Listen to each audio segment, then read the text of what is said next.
राजा रघुवंशी हत्याकांड में पुलिस को बड़ी सफलता। इंदौर का प्रॉपर्टी ब्रोकर शिलोम जेम्स काले बैग के साथ गिरफ्तार। बैग से पिस्तौल, कैश और सोनम के गहने बरामद। राजा की हत्या के बाद से काले बैग की तलाश में थी पुलिस। ब्रोकर शिलोम जेम्स ने ही आरोपी विशाल को किराए पर दिया था फ्लैट। पूछताछ के लिए जल्द शिलोंग ले जाएगी पुलिस। राजा रघुवंशी मर्डर केस में आरोपी सोनम और राज को जेल शिलोंग की अदालत ने दोनों को 13 दिन की न्यायिक हिरासत में भेजा। दिल्ली के मंगोलपुरी में चला बुलडोजर, मस्जिद का अवैध हिस्सा तोड़ा गया। बड़ी संख्या में पुलिस बल तैनात। दिल्ली के पांडव नगर में चाकू की नोक पर लूटी कार, बाइक सवार बदमाशों ने वारदात को दिया अंजाम। बाइक और कार के टक्कर के बाद हुआ था विवाद। मुंबई में महिला पायलट से कैब में छेड़छाड़, पीड़िता की शिकायत पर पुलिस ने दर्ज की एफआईआर। ड्राइवर गिरफ्तार, बाकी के 2 आरोपियों की तलाश।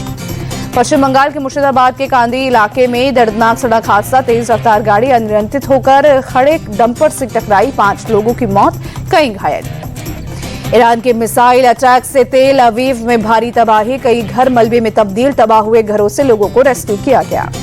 सेंट्रल और उत्तरी इजराइल में ईरान ने बैलिस्टिक मिसाइलें दागी। ताजा हमले में 86 लोग घायल। इजरायली स्वास्थ्य मंत्रालय ने दी जानकारी।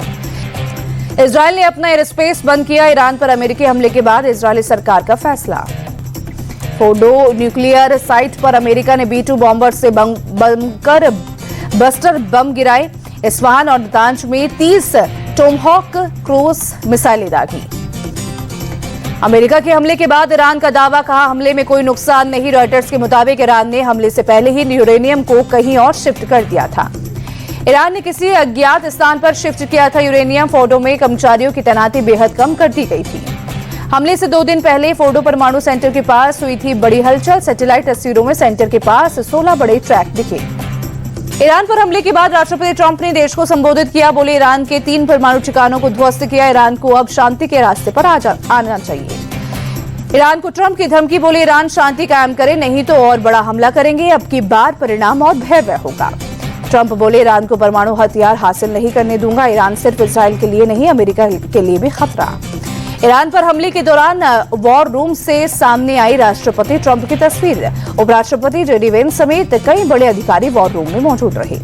ईरान पर हमले के बाद अमेरिकी राष्ट्रपति ट्रंप ने नेतन्याहू से फोन पर बात की। ईरान पर हमले की विस्तार से जानकारी दी। नेतन्याहू ने डोनाल्ड ट्रंप का आभार जताया। बयान जारी कर कहा, ईरान के अंदर परमाणु ठिकानों पर हमला करने का फैसला इतिहास बदलेगा। इजरायली प्रधानमंत्री बोले, राष्ट्रपति ट्रंप का फैसला साहसिक शक्ति के माध्यम से ही शांति आती है। अमेरिकी हमले के बाद ईरान की पहली प्रतिक्रिया, कहा दुश्मन ने हमारे ऊपर हमला किया, हम हमले का करारा जवाब देंगे। ईरान के सुप्रीम लीडर की अमेरिका को चेतावनी। खामेनेई बोले, अमेरिका बड़े हमले के लिए तैयार रहे। अमेरिका ने ऐसा हमला पहले नहीं देखा होगा। ईरान के विदेश मंत्री की अमेरिका को धमकी। कहा, ईरान को अपनी आत्मरक्षा का अधिकार। आत्मरक्षा के लिए हमारे पास सभी विकल्प खुले हैं। ईरानी विदेश मंत्रालय ने कहा, अमेरिका ने खुद युद्ध की शुरुआत कर डिप्लोमेसी का रास्ता बंद किया। देश की सुरक्षा के लिए पूरी ताकत से लड़ेंगे। ईरान ने की UNSC की इमरजेंसी मीटिंग बुलाने की मांग। कहा, अमेरिका ने संयुक्त राष्ट्र चार्टर का उल्लंघन किया। अमेरिकी हमले को लेकर UN महासचिव एंटोनियो गुटेरेस का बयान। बोले, ईरान पर अमेरिकी हमला चिंताजनक, ये अंतर्राष्ट्रीय शांति और सुरक्षा के लिए खतरा। ईरान की परमाणु ऊर्जा संस्था ने अमेरिकी हमले को अंतर्राष्ट्रीय कानूनों का उल्लंघन बताया। कहा, अमेरिका ने NPT का उल्लंघन किया। हमला IAEA की निगरानी में हुआ।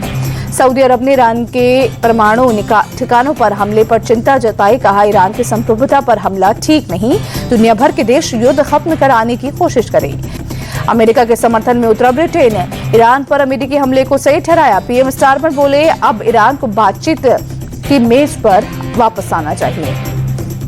अमेरिकी हमले पर असदुद्दीन ओवैसी बोले, हमले से नेतन्याहू को मदद मिली। गाजा में नरसंहार हो रहा है, अमेरिका को इसकी चिंता नहीं। अमेरिकी हमले के बाद पाकिस्तान से ओवैसी का सवाल। कहा, क्या इसके लिए ट्रंप को नोबेल पुरस्कार मिलना चाहिए। ईरान के परमाणु ठिकानों पर हमले पर बोले फारूक अब्दुल्ला। कहा, ईरान गर्दन कटवा सकता है लेकिन झुकेगा नहीं। ईरान में सत्ता परिवर्तन चाहते हैं अमेरिका और इजराइल।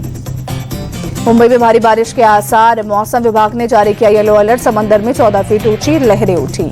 पंजाब के अमृतसर में मौसम ने ली करवट। शहर के कई इलाकों में बारिश, लोगों को गर्मी से राहत मिली।